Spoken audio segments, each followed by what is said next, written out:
오늘 저는 여러분과 함께 성공적인 삶의 세 가지 조건이라는 제목으로 말씀을 나누고자 합니다. 묵은 땅을 그대로 내버려 두면 잡초가 무성하고 별로 쓸모가 없게 됩니다. 그러나 그 땅을 잘 기경하여 가꾸어서 씨앗을 뿌리면 좋은 수확을 거두는 좋은 땅이 되는 것입니다. 인간의 삶도 마찬가지입니다. 우리의 삶을 개발하지 않고 내버려 두면 무익한 삶을 살게 되고 허송세월을 하게 되지만, 하나님 앞에서 우리의 삶을 잘 가꾸고 개발하면 참으로 가치 있는 사람이 되고 영광스러운 삶을 살 수가 있습니다.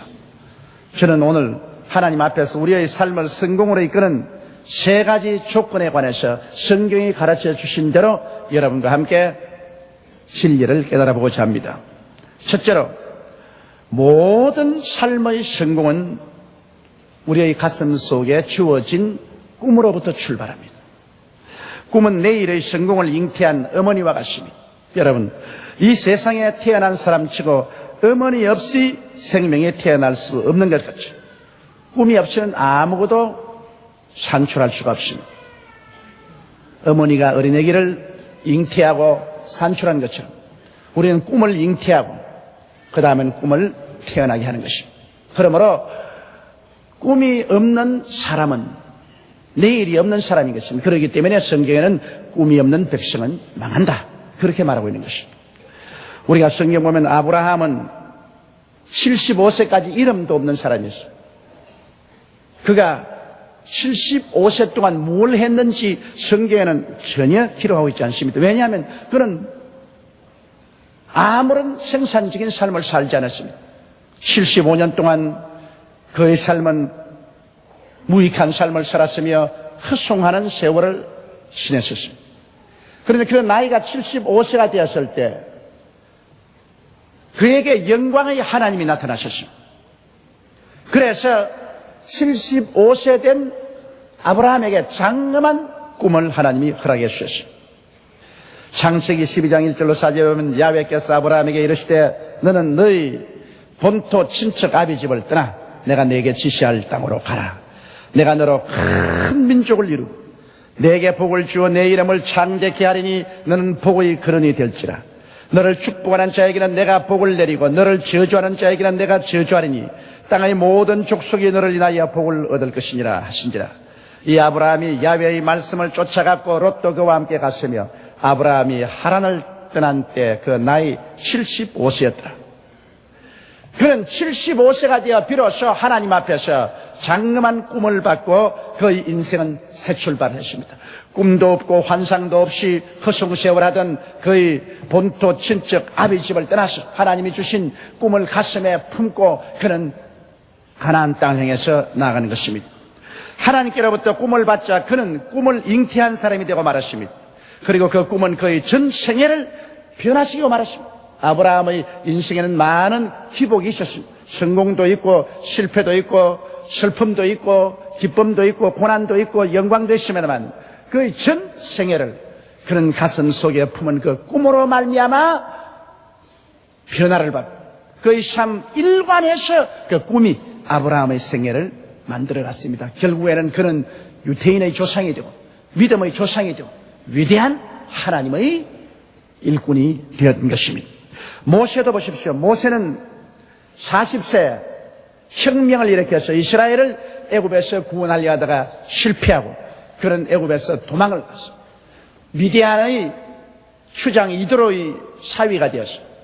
장장긴 40년 동안 아라비아 광야에서 미디안 광야에서 목동의 생활을 했어. 그는 잊어버림을 받은 사람입니다. 아무도 그를 기억해주는 사람도 없고 그의 친구도 없었습니다. 그는 버림받은 사람이었습니다. 그는 이제 나이가 언간 80이 되었습니다. 머리는 백발이 되고 말은 어두워지고 눈도 어두워졌습니다. 발걸음도 이제는 빠르지 못합니다. 사람이 80이 되었으니 이제는 인생을 마무리 지을 그런 단계인 것입니다. 그런데 하루는 그가 호렙산 주변에 그 장인 이드로의 양무리를 이끌고 갔는데 가시 있는 굴에서 활활 불이 타고 있습니다. 광야에서 날이 더우니까 가시능굴에 불이 붙는 것은 가끔 있을 수 있는 일인 것입니다. 그러나 이상한 것은 여기에 가시능굴에 불이 붙었는데 가시능굴이 잿더미가 되지 않습니다. 하도 이상해서 구경하러 가니까 그 가시능굴에서 하나님의 음성이 들었습니다. 모세야 모세야, 네가 선 땅은 거룩하니 신발을 벗어라. 그가 신발을 벗자 그 가시능굴 가운데서 하나님의 장엄한 음성이 들리와 거기에서 모세는 80에 하나님으로부터 주시는 꿈을 얻었습니다. 출애굽기 3장 7절로 10절에 보면 야훼께서 가라사대 내가 애굽에 있는 내 백성의 고통을 정령히 보고 그들이 그 간역자로 인하여 부르짖음을 듣고 그 우고를 알고 내가 내려와서 그들을 애굽인의 손에서 건져내고 그들을 그 땅에서 인도하여 아름답고 광대한 땅, 젖과 꿀이 흐르는 땅, 곧 가나안 족속, 헷 족속, 아모리 족속, 브리스 족속, 히위 족속, 여부수 족속의 지방에 이르려 하노라. 이제 이스라엘 자손의 부르짖음이 내게 달하고 애굽 사람이 그들을 괴롭게 하는 학대도 내가 보았으니 이제 내가 너를 바로에게 보내어 너로 내 백성 이스라엘 자손을 애굽에서 인도하여 내게 하리라. 하나님의 거룩하고 장대한 꿈을 80이 된 모세에게 두었습니다. 모세는 그 꿈을 받기 전에 그는 인생을 스스로 이제는 포기하고 있었습니다. 이제는 삶의 모든 것을 정리하고 있었습니다. 문명의 사람으로 미디안 광야에서 한 주먹 흙으로 돌아갈 그러한 준비를 하고 있었습니다. 그런 그에게 하나님께서 가시능굴에 나타나서 그 불꽃 가운데서 모세에게 꿈을 주어서 그는 이제는 평범한 사람이 아니라 하나님의 꿈을 가슴에 품은 사람이 되어버리고 말한 것입니다. 그 이후의 모세의 삶은 여러분 너무나 잘 알 것입니다. 80 노인이 꿈을 받자마자 눈은 형령하게 빛나게 되고 그 발걸음은 가벼워지고 그 온몸에는 생기가 넘치고 그는 권위와 위엄에 꽉 들어찬 하나님의 사자가 되어 지팡이 하나 짚고 홍해를 건너서 애굽으로 가서 애굽 왕 바로와 당당히 대결하여 그는 300만 이스라엘을 이끌어 젖과 꿀이 흐르는 가나안 땅으로 인도하는 위대한 정치가요, 위대한 주의 종이요, 선지자요, 지도자가 된 것입니다. 그는 평범하고 잊어버릴 수밖에 없고 이미 내버린 사람이 꿈이 그의 마음속에 들어오자 꿈이 그를 변화시켰습니다. 그 스스로가 노력해서 위대한 사람이 된 것이 아닙니다. 그 속에 꿈을 품었기 때문에 꿈이 그 사람을 변화시킨 것입니다. 여러분, 모세가 죽자 여호수아는 이스라엘 백성들을 인수인계했습니다. 그럴 때 하나님께서는 여호수아에게 꿈을 주셨습니다. 다른 그 무엇보다도 여호수아에게 이스라엘 백성의 지도자로서의 장엄한 꿈을 그 마음속에 주었습니다. 하나님은 아십니다. 사람이 마음속에 꿈을 품으면 보통 사람도 꿈의 사람이 되고 보통 사람도 위대하고 능력 있는 사람이 된다는 것을 알고 계셨습니다. 그래서 여호수아기 1장 2절로 5절에 보면 내 종 모세가 죽었으니 이제 너는 이 백성으로 더불어 일어나 이 요단을 건너 내가 그들을 곧 이스라엘 자손에게 주는 땅으로 가라. 내가 모세에게 말한 바와 같이 물은 너희 발바닥으로 밟는 곳을 내가 다 너에게 주었노니 곧 광야와 이 레바논에서부터 큰 하수 유브라데에 이르는 헷 족속의 온 땅과 또 해지는 편 대까지 너희 지경이 되리라. 너희 평생에 너를 능히 당할 자 없으리니 내가 모세와 함께 있었던 것 같이 너와 함께 있을 것임이라. 내가 너를 떠나지 아니하며 버리지 아니하리라. 이 놀라운 꿈을 그는 받았습니다. 여호수아는 모세의 종자였습니다.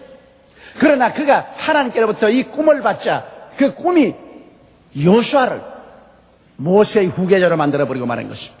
그는 위대한 지도자가 되었습니다. 믿음의 사람이 되었습니다. 하나님의 종이 되었습니다. 그는 이스라엘 백성을 이끌고 능히 젖과 꿀이 흐르는 가나안 땅으로 들어갈 수가 있었던 것입니다. 이러므로 여러분, 하나님께서는 우리 각자에게 꿈을 주셔서 우리를 변화시킵니다. 성경은 마지막 때 하나님께서 모든 육체에게 성령을 부어주시겠다고 말했습니다. 그리고 너희 젊은이들은 환상을 보고 너희 늙은이들은 꿈을 꾸리라고 말씀한 것입니다. 이 마지막 때는 하나님께서 성령을 부으셔서 우리 예수 그리스도를 믿고 하나님을 사모하는 모든 사람에게 꿈과 환상을 마음속에 주겠다고 말씀한 것입니다. 이러기 때문에 우리는 꿈을 품고 사는 사람이 되어야 참 크리스찬인 것입니다. 예수 믿는 사람이 하나님 앞에 나와서 꿈도 갖지 못하고 환상도 갖지 못한다면 그는 오늘날 성공적인 크리스찬의 삶을 산다고 볼 수 없는 것입니다. 그렇기 때문에 우리가 항상 하나님 앞에 엎드려 주여 내게 꿈을 주시옵소서, 주여 내게 환상을 주시옵소서, 성령께서 내 마음속에 내가 살아가야 할 목표를 주시고 나의 가슴 속에 꿈을 퍼부어 주시옵소서. 환상으로 인을쳐 주시옵소서. 평범한 보통 사람이 아니라 꿈을 잉태한 사람이 되고 꿈을 안고 사는 사람이 되게 도와주시옵소서. 여러분에게는 평범한 꿈도 상관이 없습니다. 평범한 주부로서의 삶, 평범한 시민으로서의 삶, 그러한 속에 적고 혹은 큰 차이는 있을지 몰라도 하나님이 주시는 꿈을 마음속에 품고 그 꿈을 바라보고 살아야 여러분의 인생은 생산적이고 창조적이 될 수 있고 성공적인 인생을 살 수 있는 것입니다. 꿈이 없이 텅 빈 가슴을 가지고 방황하는 사람은 이미 망한 삶을 사는 것입니다. 이미 버림받은 삶을 사는 것입니다. 살았다나 죽었습니다. 내일이 없습니다. 내일에 아무것도 산출할 수 없는 것입니다. 그렇기 때문에 우리는 하나님 앞에 엎드려서 하나님 앞에 우리 마음속에 꿈을 달라고 부르짖어야 되는 것입니다. 우리가 인간의 힘으로 운명과 환경을 변화시키려고 하면 실패합니다. 꿈이 우리 자신과 운명과 환경을 변화시킵니다. 꿈을 품으면 꿈이 여러분을 변화시킵니다. 꿈을 품으면 꿈이 우리의 운명과 환경을 변화시키는 것입니다. 오늘 김영삼 대통령께서 새 한국 창조를 하겠다고 외치는데 그 외침이 우리 모든 한국 국민들의 가슴 속에 들어와서 새 한국 창조의 꿈으로 연결어져야 이게 성공합니다. 말로만 아무리 새 한국 창조를 하고 무시무시하게 개혁의 칼을 휘두르러도 국민 전체가 그 꿈을 가슴에 받아주지 않으면 이것은 성공할 수 없는 것입니다. 국민 전체의 가슴 속에 찬란한 꿈을 안고 더 나은 내일을 향하여 신한국을 창조했다는 환상을 가슴에 품으면 그 환상이 우리 국민 전체를 변화시키고 국민 전체의 행위를 변화시키고 말을 변화시킵니다. 그리고 우리 국민 가운데서 신한국이 창조되게 되는 것입니다. 그러므로 꿈이 없는 개인도 망하고 꿈이 없는 백성도 망합니다. 우리는 하나님 앞에 주여 내 개인이나 우리 교회나 우리의 민족에 꿈을 허락하여 주시옵소서. 이렇게 기도해서 꿈을 받는 여러분 되시기를 주의 이름으로 축원합니다. 둘째로 오늘 이 성경 말씀 가운데는 우리가 하나님의 계명과 말씀을 지켜 행할 때 하나님께서 우리의 인생을 성공시켜 주겠다고 말씀한 것입니다. 여러분, 하나님의 계명과 말씀은 무엇입니까? 하나님의 계명은 바로 십계명인 것입니다. 구약 성경이 끝을 맺을 때 하나님은 모든 제사의식을 철폐해버리고 말한 것입니다. 아론의 제사직 하에서 주어진 모든 의식과 모든 제사를 다 철폐해버리고 예수 그리스도의 제사직 속에 밑에서는 오직 그리스도를 믿음으로 말미암아 구원받는 것이요 의식과 제사는 다 제껴버렸지만 하나 제끼지 않은 것이 있습니다. 구약식의 십계명은 신약시대 예수님께서도 우리에게 그대로 주셨습니다. 그러나 신약시대에는 십계명을 지킴으로 말미암아 구원을 받는 것이 아니라 예수를 믿음으로 말미암아 구원을 받습니다. 그러나 계명을 지킴으로 말미암아 계명이 불의와 불법, 부패와 부정을 막는 하나님의 칼이 되고 이 계명이 우리를 도덕적 인간으로 자라게 만들어주는 것입니다. 그렇기 때문에 우리가 자라기 위해서 우리가 하나님의 계명을 받아들여야 되고 우리가 불의와 불법, 부패와 부정을 막기 위해서 하나님의 계명을 우리의 가슴 속에 깊이 받아들여야만 되는 것입니다. 그렇기 때문에 아론 하에서 주어진 모든 구약의 제사의식은 예수 그리스도 제사장이 우리에게 오심으로 말미암아 다 철폐되었지만은 그러나 아론 하에서 주어진 그 십계명은 예수님께서 그대로 우리에게 지키라고 주신 것입니다. 이렇기 때문에 우리는 하나님 앞에서 이 십계명을 반드시 가슴속에 깊이 간직하고 살아야 됩니다. 내 앞에 다른 신을 두지 마라. 우상에 절하지 마라. 하나님의 이름을 망령되이 부르지 마라. 주의를 거룩하게 지켜라. 내 부모를 공경하라.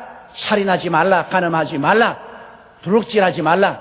내 이웃을 거짓 증거하지 말라. 내 이웃을 탐하지 말라 하는 이 십계명은 구약시대나 신약시대나 우리 마음속에 늘 간직하고 이로써 우리의 삶을 비추어보고 우리의 삶이 하나님 앞에서 도덕적으로 자라날 수 있도록 그렇게 해야 되는 것입니다. 그게 보태어서 우리는 하나님의 말씀을 언제나 읽고 듣고 묵상해야 됩니다. 하나님의 말씀은 우리 영적인 생명의 양식입니다. 우리가 매일매일 육신의 양식을 먹는 것처럼 이 하나님의 말씀을 우리가 늘 받아들여서 먹어야 우리 영혼이 자랍니다.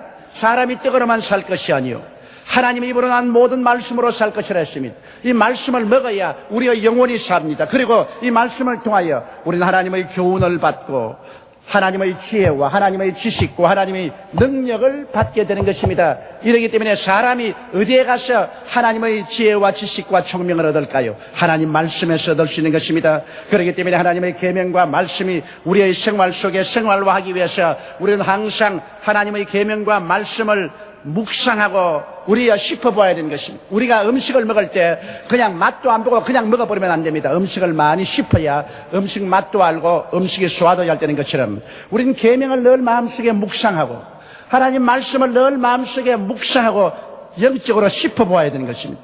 거듭거듭 생각해보고 그 내용이 무엇인지 궁구해보고 그래서 말씀이 우리의 생애 속에 깊이 뿌리를 내리도록 해야 되는 것입니다. 그리고 우리는 하나님 말씀을 입으로 담대히 시인하고 살아야 하는 것입니다. 여러분, 말씀을 시인한다는 것은 대단히 중요합니다. 눈에 안 보이는 영적인 세계와 눈에 보이는 육신적인 세계를 연결하는 고리가 바로 우리 입술의 고백인 것입니다.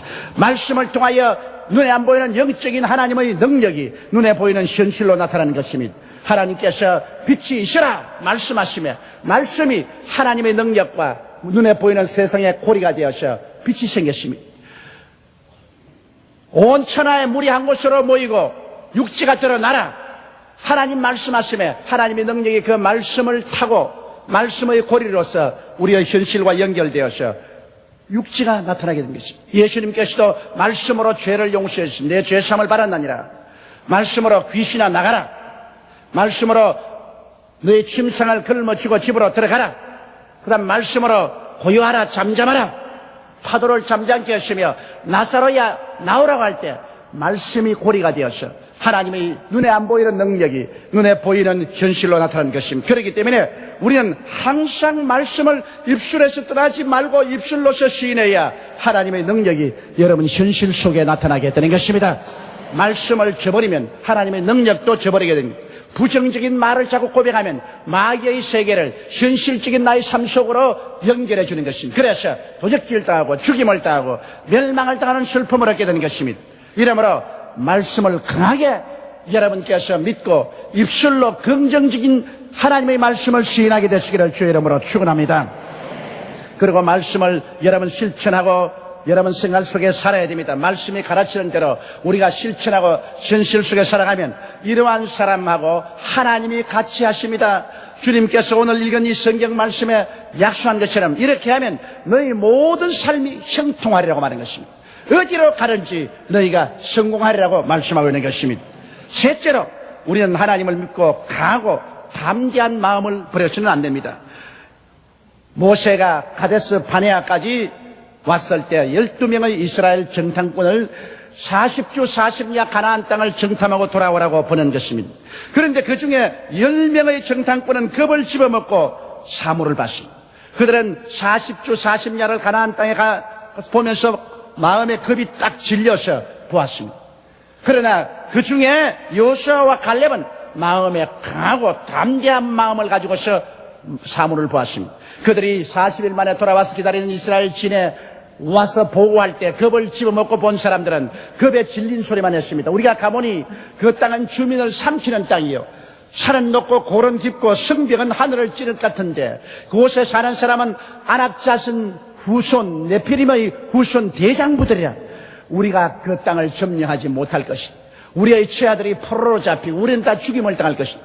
겁을 집어먹고 본 사물은 완전히 부정적인 보고였습니다. 그 말을 들은 이스라엘 백성들도 다 겁을 집어먹고 땅을 치고 통곡하고 울면서 우리가 장관을 세워 애굽으로 돌아가자고 말했었어요. 그때 강하고 담대한 마음으로 그 땅을 탐지한 여호수아와 갈렙은 말하기를 아니라 저들의 보호자는 저들을 떠났고 저들은 이미 우리들의 밥이라 우리가 들어가자. 그 땅은 우리가 점령할 수 있다고 말한 것입니다. 그러자 백성들이 여호수아와 갈렙을 쳐 죽이려고 했습니다. 그때 하나님께서 영광 중에 나타나서 겁을 집어먹고 부정적인 보고를 한 10명은 그 자리에서 죽여버립니다. 겁쟁이들은 전부 모두 돌이켜서 광야로 가서 40년 방황하면서 광야에서 다 죽어 뼈가 태양에 바르게 했습니다. 오직 강하고 담대한 마음을 가졌던 여호수아와 갈렙만 그 후손을 끌고 적과 꿀이 흐르는 가나안 땅으로 들어가게 한 것입니다. 사울이 목장에서 전쟁터로 아버지 심부름을 갔을 때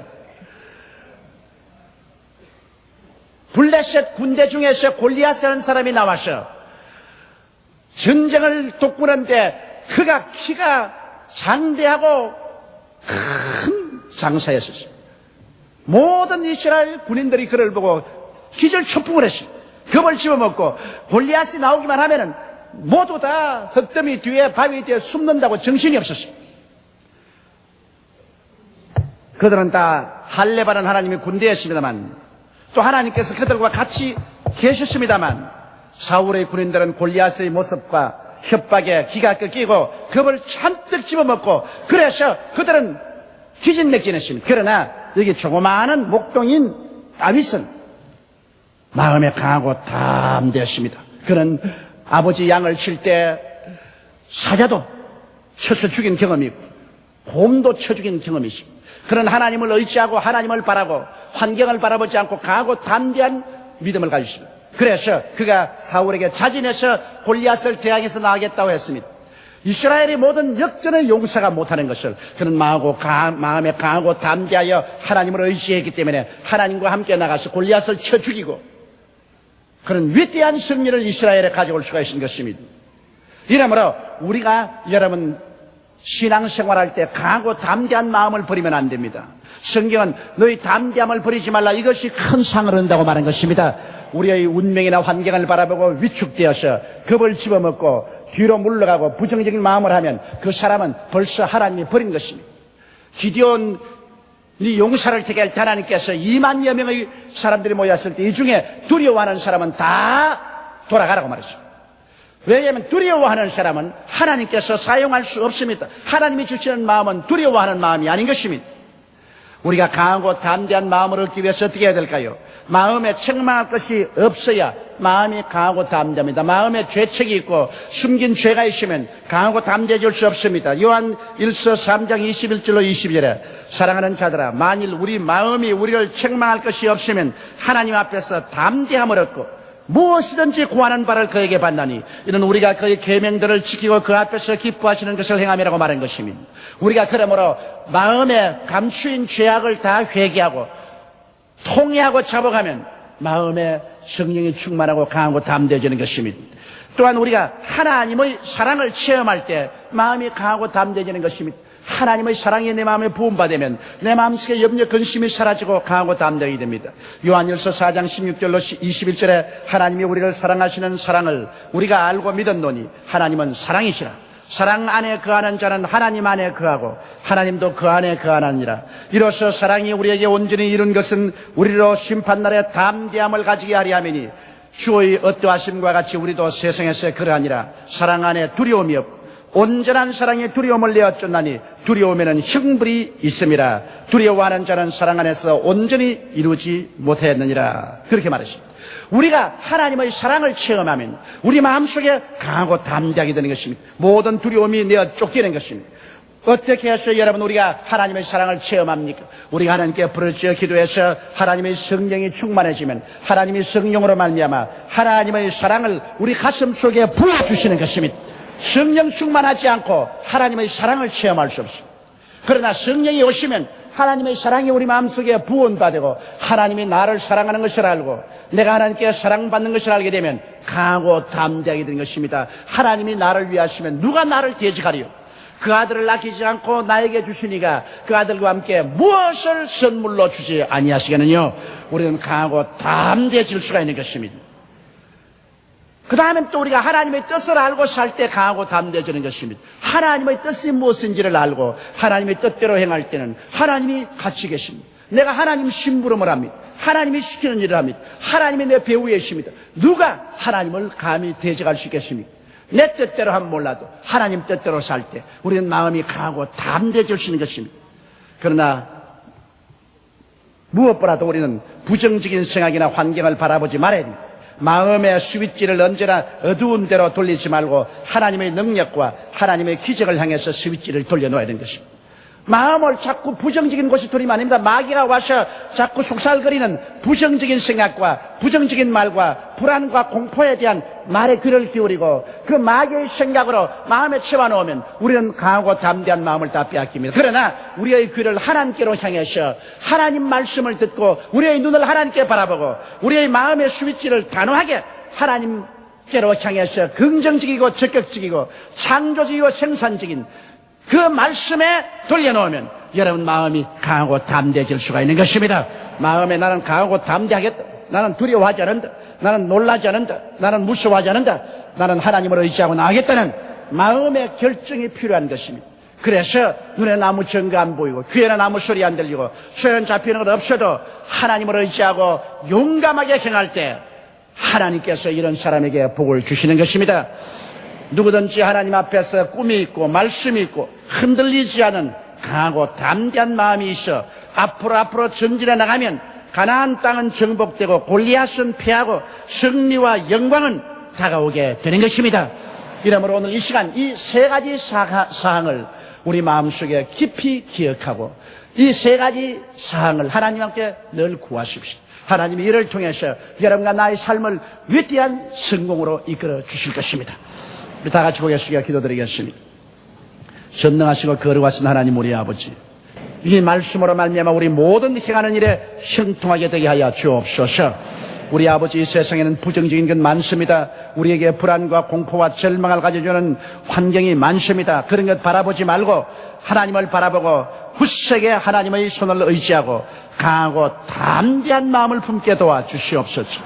약한 마음 품지 말게 도와주시옵소서. 간이 배 밖에 나온 것처럼 강하고 담대하고 두려워하지 말고 놀라지 말고 믿음으로 할 수 있거든요. 무슨 말이냐? 믿는 자에게는 능치 못하심이 없나니라는 그러한 태도로서 나가는 우리들이 되게 도와주옵소서. 우리 주 예수님 이름으로 기도드리옵나이다. 아멘.